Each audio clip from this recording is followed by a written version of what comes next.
Africa's animal oasis.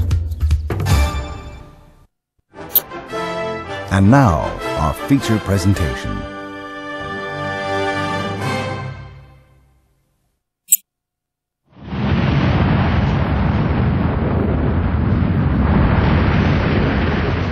The heart of Africa surges with life.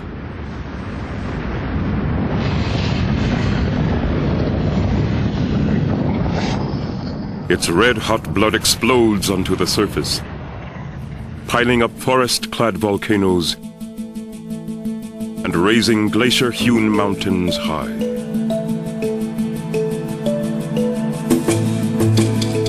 Clouds gather about their shoulders, pulling rain from the skies and watering a vast floodplain covered by rainforest.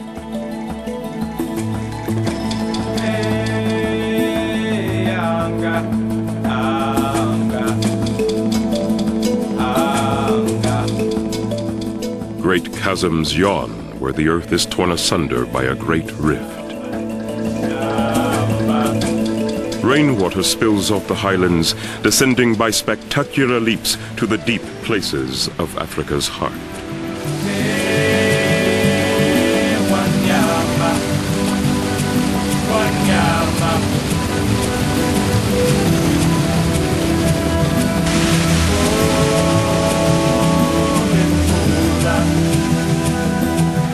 Fresh water plummets into the abyss, forming a string of great lakes, inland seas of majesty and wonder.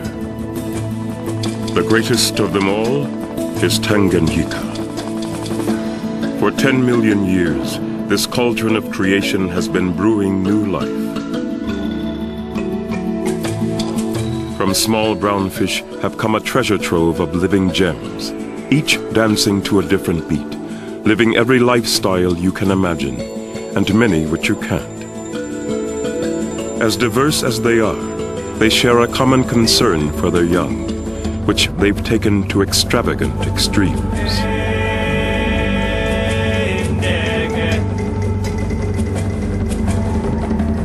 They dominate lake life, playing every role, feeding a huge cast of supporting players.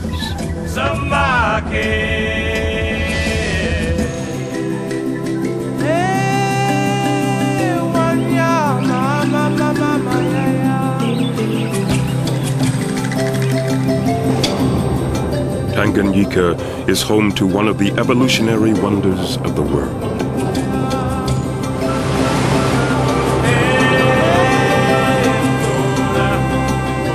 From little fish in deep water have come living jewels of the rift.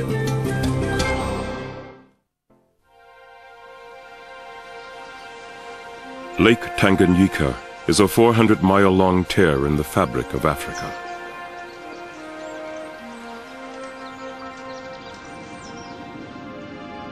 It is a creation of the Great Rift, a system of cracks where the Earth's crust has split.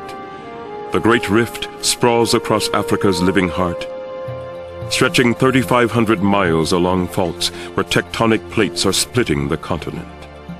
Mountains soar where molten rock wells up. Valley floors fall away, creating a necklace of lakes. Tanganyika is the largest of these, forming a border between 4 nations.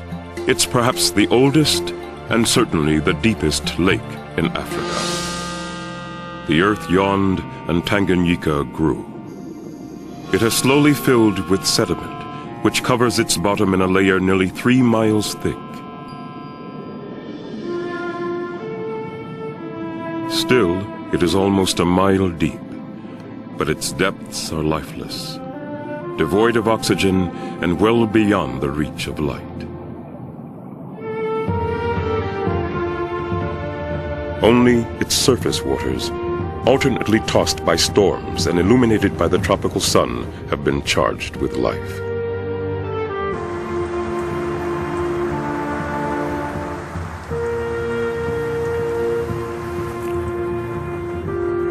As soon as the lake was born, the forces of evolution began molding new creatures especially suited to life here.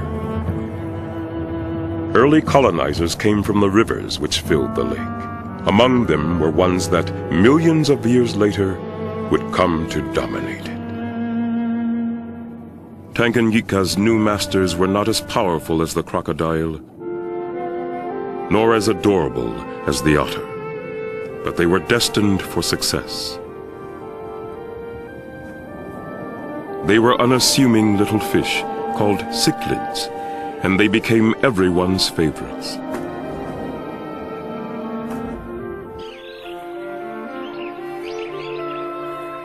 Unlikely empire builders, they were little fish with guts and a talent for adaptation.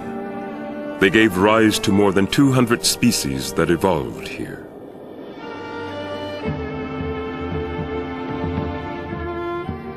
The Cichlid Empire is built on intelligence, adaptability, and a surprising degree of parental care for their young. No one knows when the first cichlids appeared here, but they found few competitors. Tanganyika was the empty stage upon which they performed their evolutionary wonders. Random mutations provided the raw material out of which new species were fashioned. From simple forebears, more specialized cichlids arose, each with its own way of life.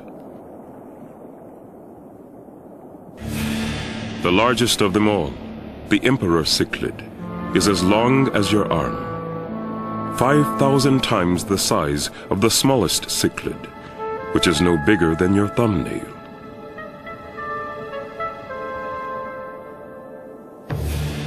Differences in size, habit, and color allow species to coexist.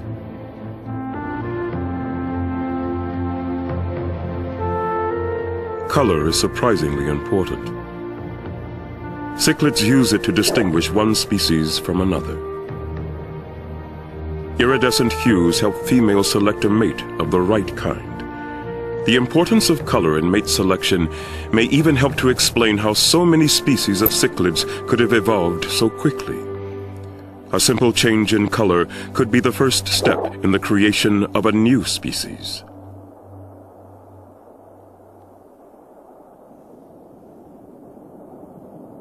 Different kinds of rock-grazer cichlids are distinguished by different colored bands. Here, they're red and white.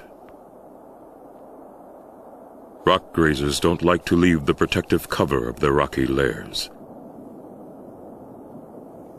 The creation of a sandy beach, piled here by a storm, can split a single population in two and restrict movement between the groups for years. When a new color pattern appears in one group and is favored by the females there when selecting a mate, the difference in color alone could keep red and white and yellow-banded rock grazers from interbreeding when they meet again. Adaptable jaws have also helped the cichlids create new species. Cichlids actually have two sets of jaws. The inner one mashes food, leaving the outer one free to evolve specialized teeth, which help them gather every kind of food imaginable. Fine-toothed rasps are for grazing algae. Interlocking spiked teeth arm this barracuda cichlid. Miniature chisels provide precise picking for a goby cichlid. And no small fish could wriggle free from the spine-toothed trap of a mackerel cichlid. But the function of some teeth is hardly to be believed. This fish is a predator.